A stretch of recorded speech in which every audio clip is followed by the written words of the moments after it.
Hey, friends. Welcome to the Divorce Clarity Studio on WGSN-DB, Going Solo Network Radio, Podcasts, and TV. I'm your host, Lisa Lisser, CEO and founder of LZL Coaching, a boutique coaching firm focused on divorce, relationships, and life transitions. Like many of you, my life has been shaped by many chapters, from my early career as an attorney to a nonprofit leader and community builder to a Jewish educator and spiritual counselor. And today, I'm a divorce coach. I can look back and see how each chapter quietly shaped how I accompany people through life's most profound transitions. I created the Divorce Clarity Studio because I believe divorce is about so much more than the legal process. It's about identity, relationships, parenting, finances, healing, and discovering who you really are. So, whether you're considering divorce, in the middle of the process, learning to co parent, or rebuilding your life afterward, my hope is simple: that you'll leave each conversation feeling a little less alone, a little more grounded, and a lot more confident in taking your next clarity informed move. On today's show, we're going to talk about money and co parenting. What are the financial flashpoints almost every co parenting relationship hits? What do you do when you and your co parent simply don't agree? What are the expenses that nobody remembers to put in the parenting plan? And for anyone already years into a plan that never addressed any of this, how do you fix it without reopening a war? In other words, we are going to future proof your co parenting finances before they blow up. My guest is Justin Milrad, a CDC certified divorce coach with an MBA, a financial planner, and the author of You 2.0 Divorce: A Better Way Forward, as well as the co-parenting playbook. He's the founder of Reclaim and Reboot Transformational Divorce Coaching and the host of The Conscious Divorce. Justin's background spans the apparel industry, strategy consulting, and serving as CEO of an outpatient mental health and addiction treatment center. He's also the co-founder of the Blue Dove Foundation, a nonprofit addressing mental health and addiction. After his own 15-year marriage ended in conflict, Justin rebuilt it into a fully functioning co-parenting relationship with his 3 kids at the center. His lived experience anchors the work he does every day. Justin, welcome to the Divorce Clarity Studio.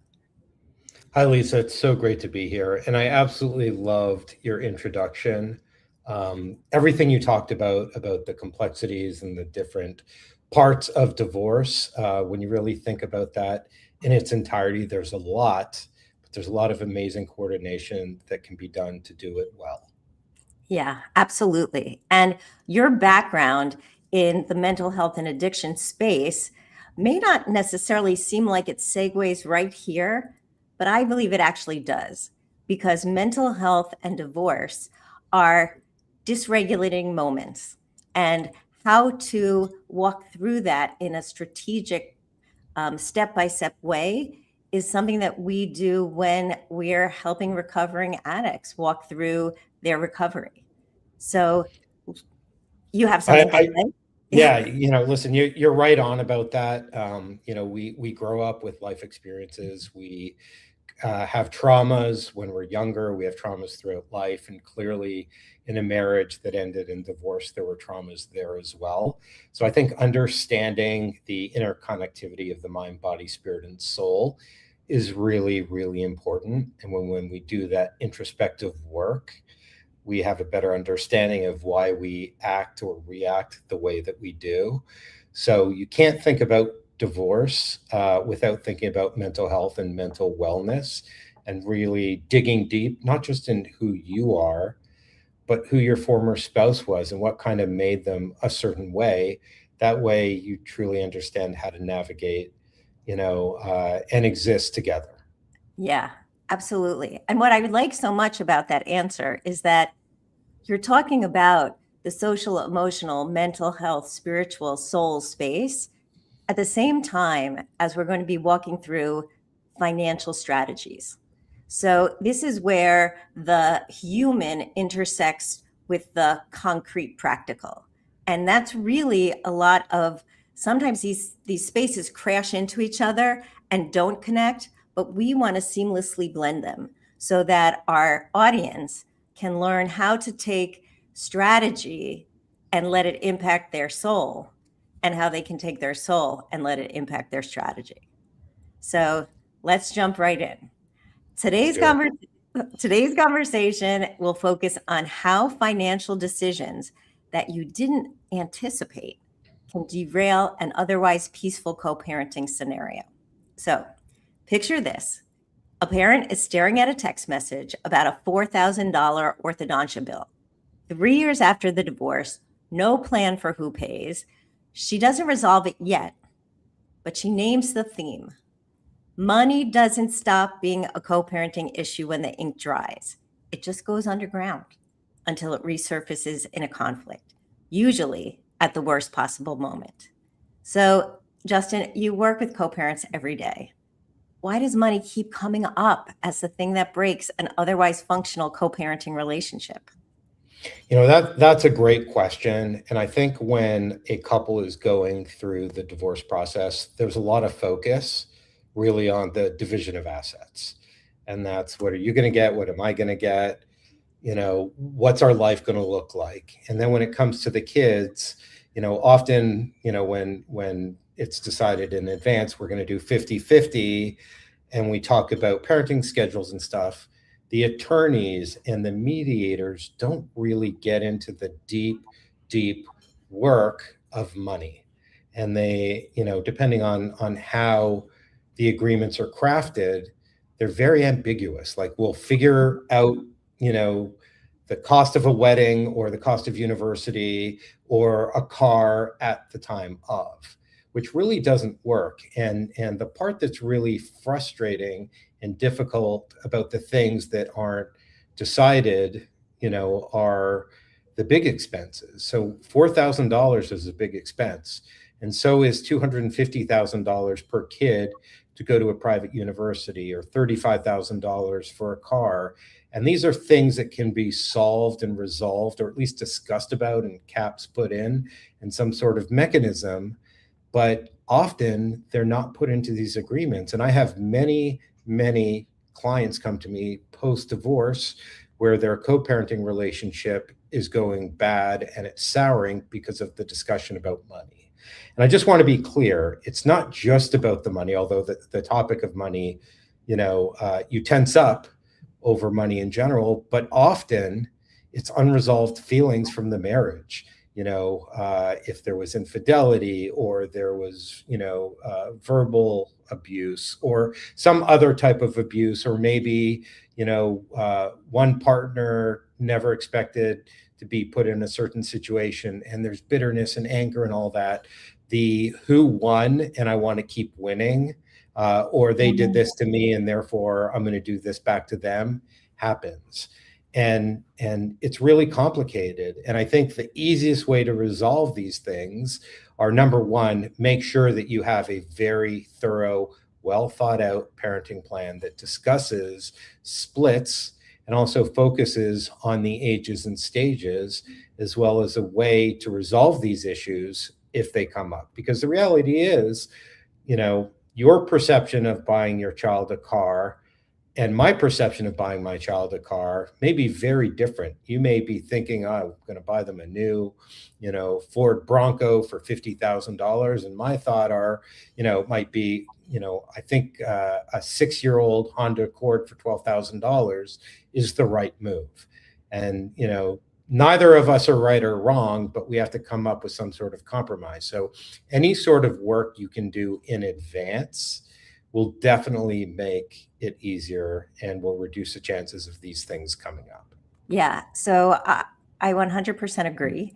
But what you also talked about there is the emotional baggage that we carry after divorce around money, because money might have been that one coercive control component of your relationship. And so post-divorce, if you feel like you are still being coercively controlled about the money, it's not going to go well. And it's going to, every time there's a money issue, that those emotions rise up, your soul is sort of broiling, your heart is racing. So if you can really articulate these big things, and it's not that hard to identify, to be really honest, we know that the kids are going to need orthodontia. And even if we don't know that when they're 3, we can anticipate they might need orthodontia. So that can go in the agreement.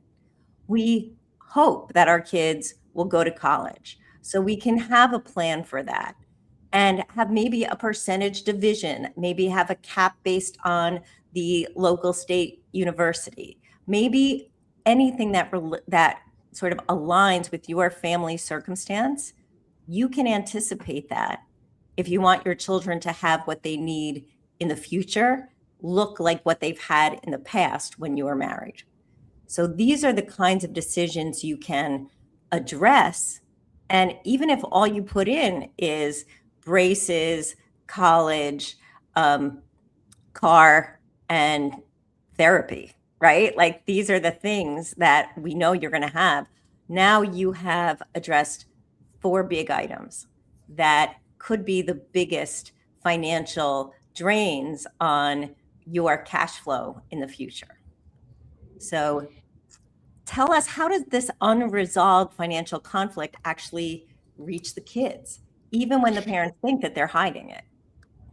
So first of all, I think we have to come to the radical acceptance that fairness and justice aren't necessarily going to happen. There could be some very big differences in circumstances. One parent may have a big inheritance, or they may have a trust fund, or they may have a job that pays significantly more. So I think that's really important to understand. And once you can accept that, there will be no fairness, there will be no justice, but we're going to do our best to do what's right by our kids, which to me is the most important filter, then I think, you can work together as co-parents.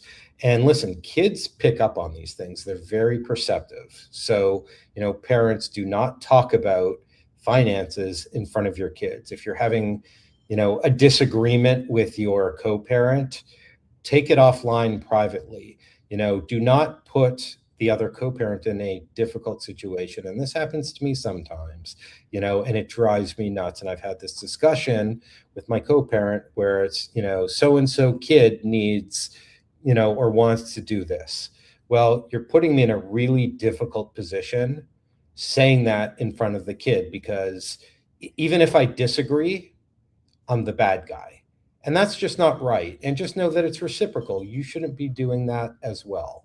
So, anytime you discuss child support or financial frustration in front of the kids, you are putting your kids in a position of financial burden and in a fight and a difficult situation that they never agreed to join. So just be really careful and cautious about that. So what would you say, like, that boundary actually is? Like, is it rigidity or is it just clarity? Well, I think it's both, really, right? So, you clarify as many things as you possibly can, and then you come up with some ground rules. And these don't have to be in the parenting plan. It would be nice, but it doesn't have to be, where maybe you and the co-parent say, if there is an expense over $1,000, or there's a luxury of some sort, for the kid, then we have this conversation privately away from the kids.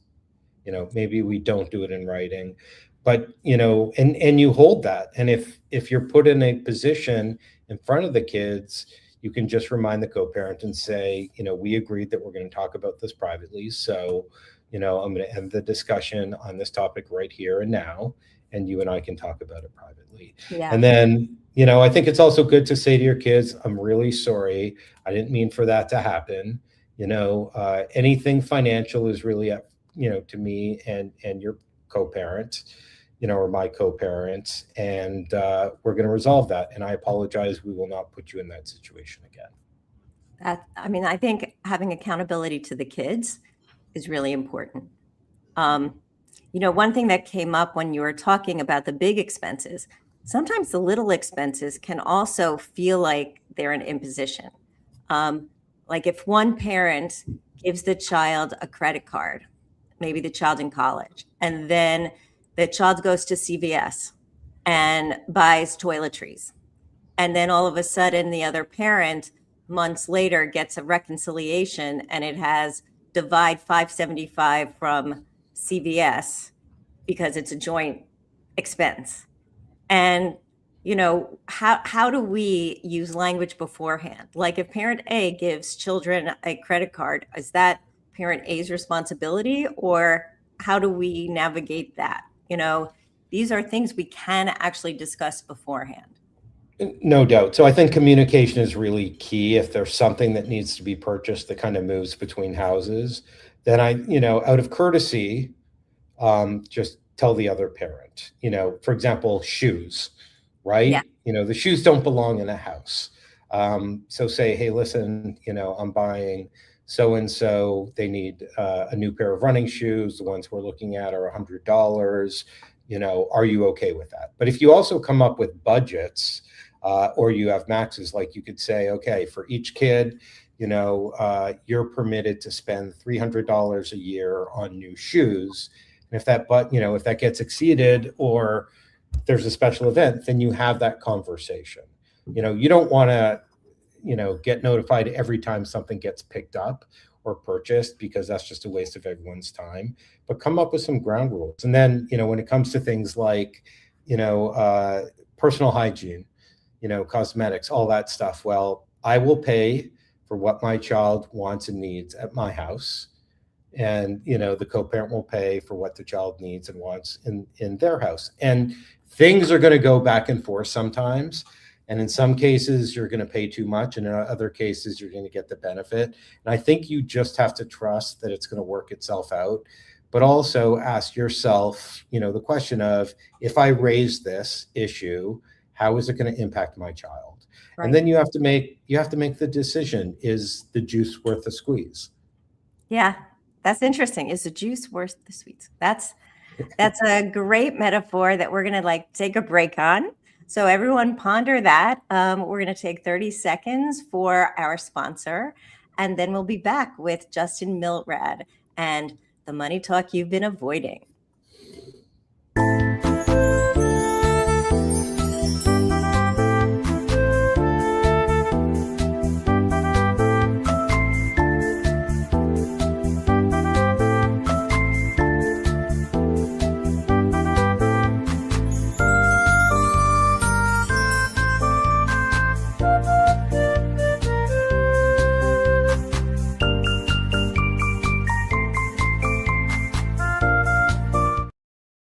And we're back with CDC certified divorce coach, Justin Milrad.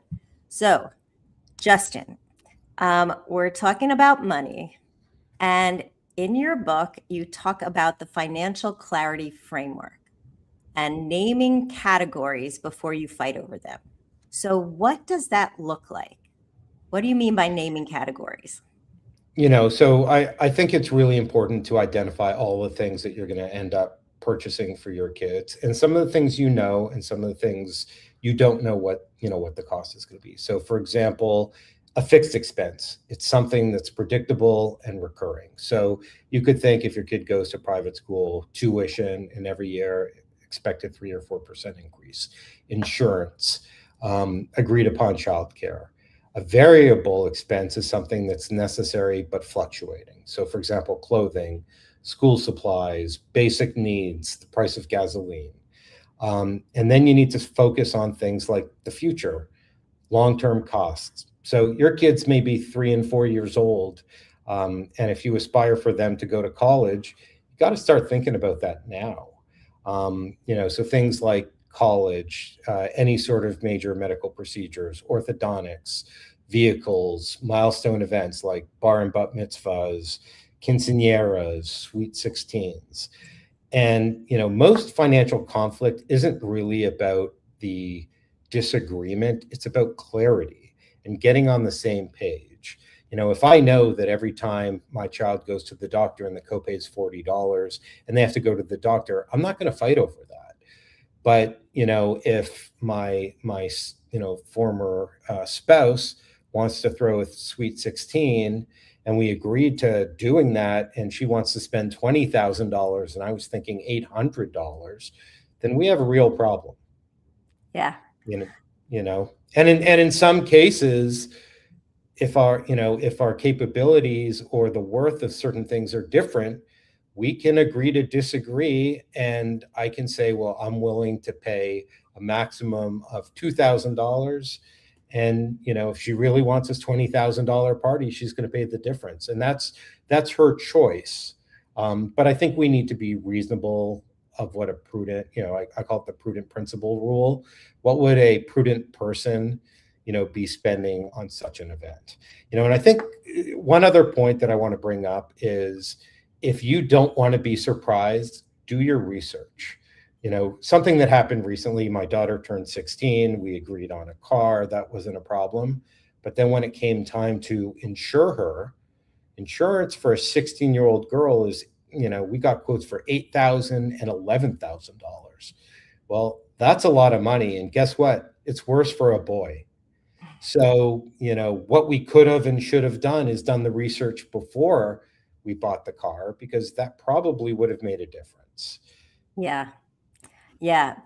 And so that's, taking Justin's experience and leveraging it for your own divorce co-parenting agreement, right? Like you are learning from the potholes other people stepped in, not to put your foot in that hole. And so buying a car, yes, we can agree, but have you thought about the insurance? Let's put both of those things in the same bucket so it's not a blindside.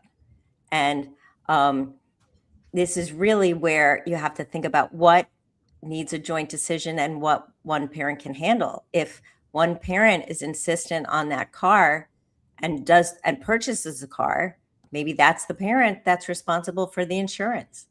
So, there's a lot that goes into your pre-life experience planning, right? And I want to reiterate that in many cases, these are expenses that you would have paid likely if you were still married. And in some cases, you get a raise. I have one client who, was paying for everything when they were married. And then now that they're divorced, they agreed 50-50, and he was complaining about school tuition. And I said, you got a 50% raise. Yeah. In the past, you would have paid all of this, and now you're paying half of it. And he's like, oh yeah, I never really thought about that. And he did the calculation in the way that they negotiated their agreement. He actually wasn't spending as much money. Now, of course, it could work in the opposite direction as well. But just remember, you shouldn't get mad at your spouse because your kid needs clothes. You Right. are going to buy those clothes anyways, but you can get mad if they're buying Aviator Nation, a $200 sweatshirt over, a $30 sweatshirt from the Gap. Those are areas that you can discuss. Right. And if one parent wants their child to be wearing a certain kind of clothing that the other parent doesn't agree to, then that's okay. You can buy those clothes, but don't expect your co-parent to chip in 50%. That's not okay. So there's a lot that's part of the story. So how do you decide what needs a joint conversation? Just one where one parent can handle it on their own? Well, first of all, I think for the big money items, you need to discuss that, and you need to discuss it quickly. We had the discussion on college, and when we were married, we had very different plans that had changed. So we had one kid who was 16, one who's 14, and one who's 10. So we had to make up a lot of ground, and then we both kind of stated our limitations. So by stating the limitations, we're like, this is what we can afford to do.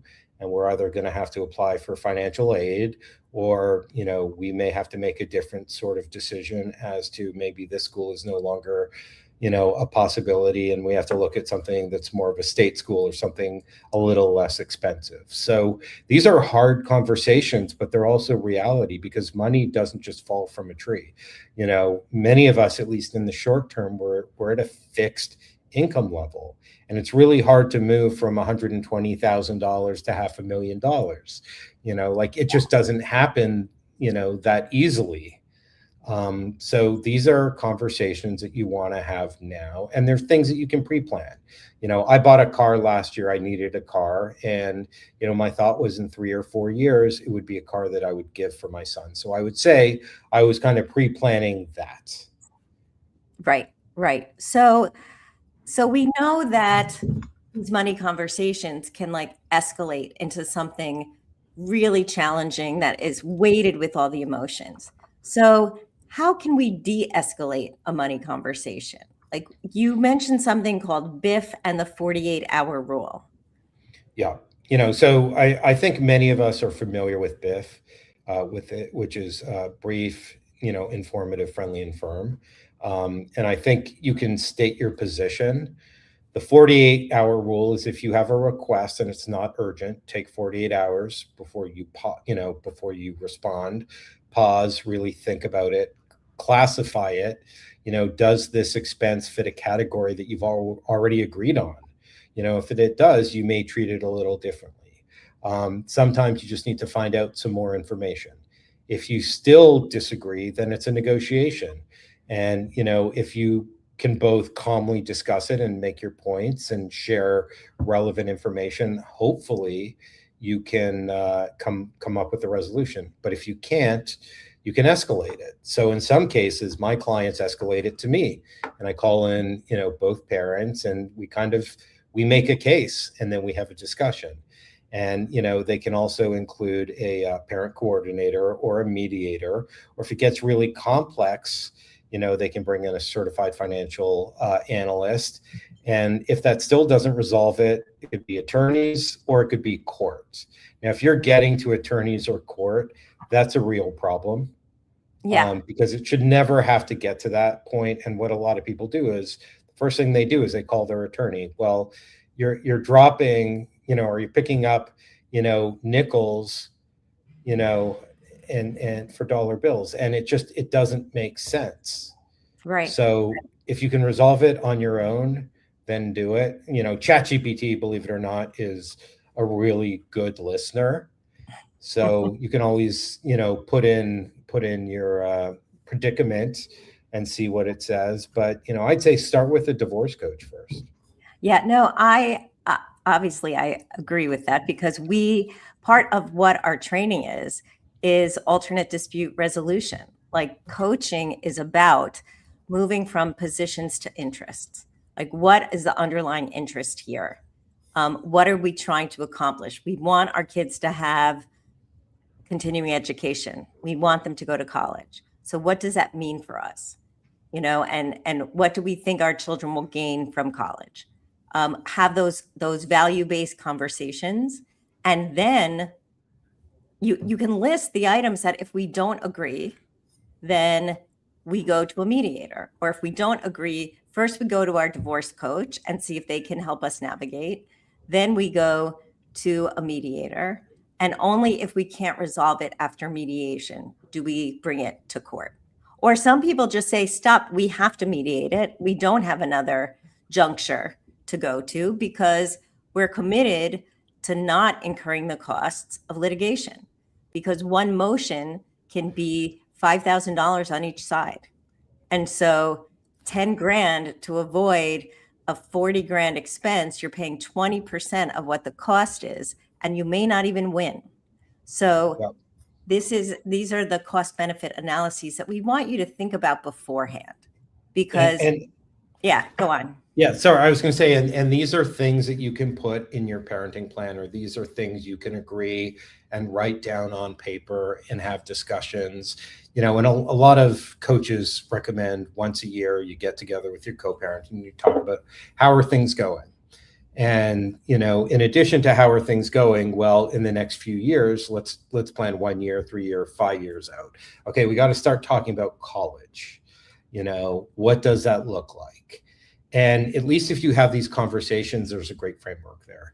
The other thing is I've seen so many parenting plans without an escalation plan for disagreement. So make sure you have that in there, and make sure that it starts with someone like a divorce coach, then a parent coordinator, because if it says automatically go to mediation or your attorney or court, you're going to be spending thousands, if not tens of thousands, possibly even hundreds of thousands of dollars. Yeah. So I like that. We're putting in the layers before the money really starts draining. And these are financial conversations. So making this plan at the beginning when you're drafting your agreements is really the best way to resolve it when it occurs. And, we've mentioned a number of issues that become the big ticket items. So what you can also do is talk to people who have kids a little older than your kids and ask them, what are the expenses that came to bite you in the ass? What are those expenses that you didn't expect, but were part of your financial parenting experience? I think that that's a really valuable tool. And it doesn't have to be divorced parents. It could be anyone who has a kid who's 5 or 10 years older than yours, just so you get a sense of what's out there and you're not walking in blind. That's really important. So I'm going to go on. Oh, I was going to say the number one reason why people get divorced is financial. So I love when you said, even if you're not divorced, have these conversations. Yeah. So, that if you have a child, at some point they're, going to go through these different ages and stages, and there's things that they're likely going to want, need, and do. So you got to plan for that, because you don't want to be caught with a 17 and a half year old and say, well, I don't have any plan for college. Yeah. Or you don't want to be caught with, a 15-year-old who really wants a car and you haven't thought about, insurance, whether it's on your car or their own car. Like these are not blind spots. Yeah. They're not blind spots. They're part of your whole story, and they're part of many people's stories. So you're not the first person who needed to buy or who chose to buy their child a car. So let's look at the experience of those who went before you.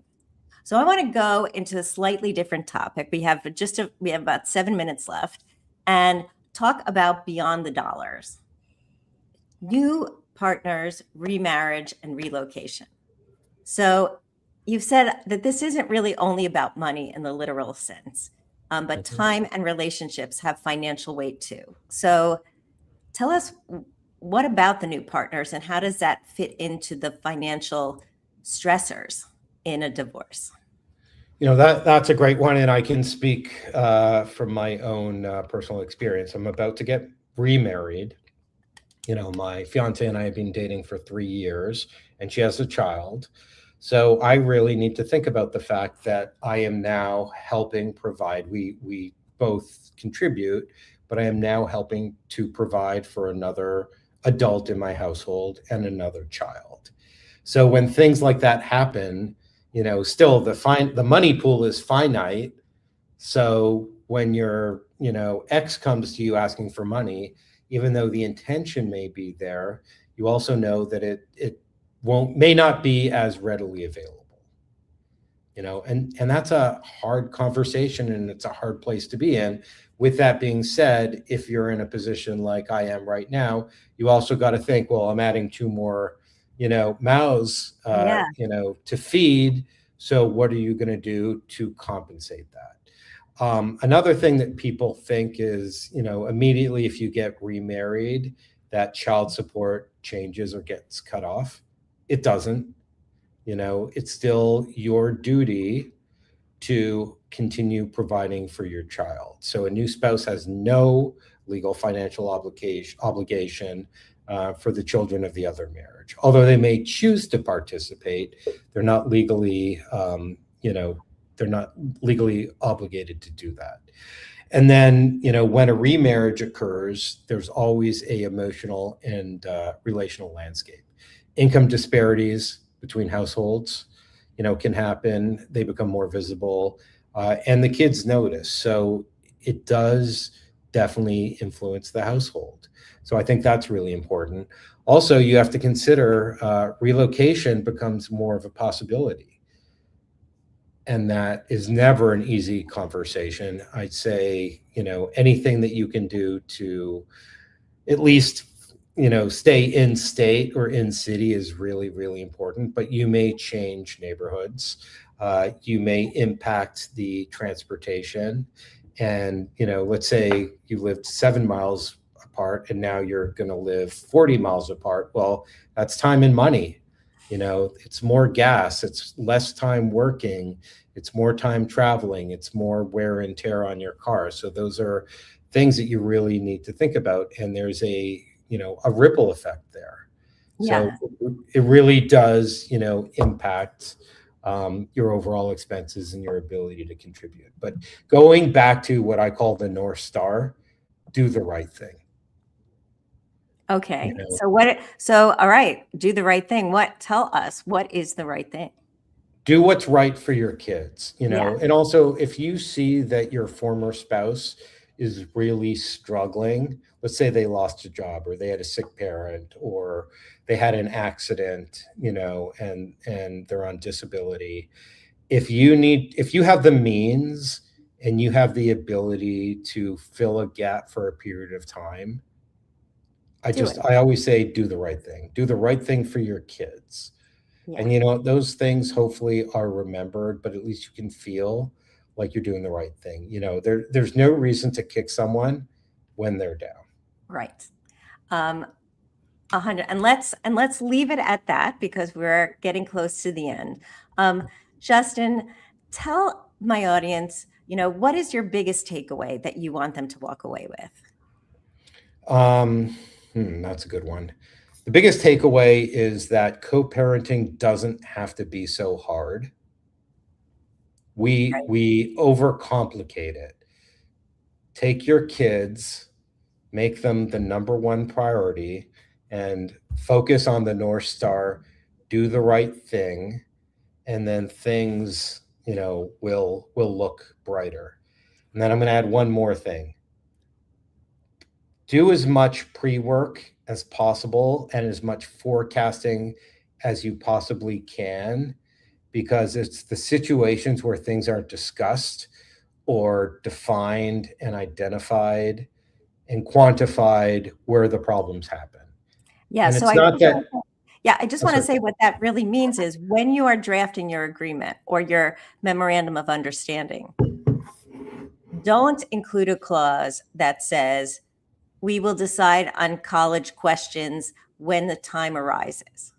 Decide it now when you are making a lot of big decisions, but don't kick the can, because when you kick it down the road, when it finally hits, you're going to have another explosive moment in your life.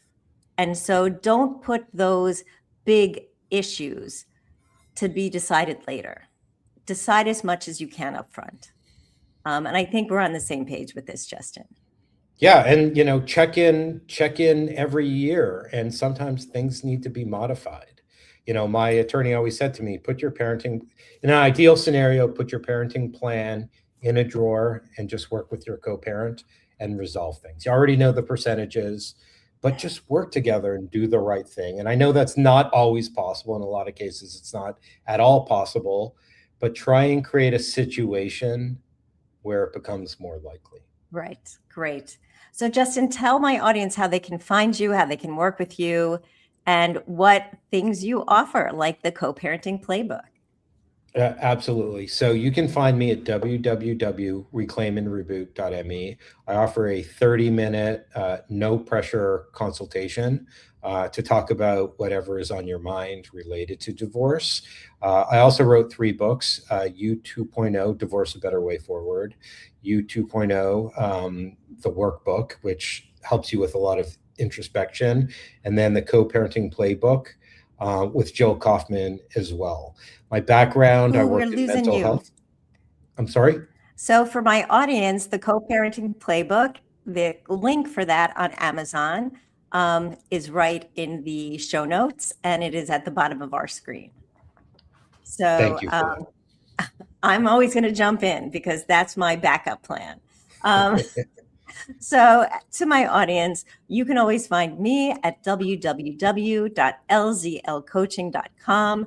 I offer a complimentary 30-minute consult, and I want to thank you for listening to the Divorce Clarity Studio.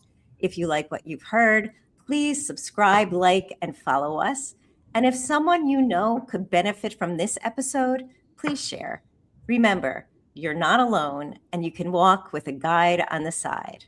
And oh, yeah, just one more reminder. Nothing in this program constitutes legal, therapeutic, or financial advice. We offer education and clarity. See you next time on the Divorce Clarity Studio.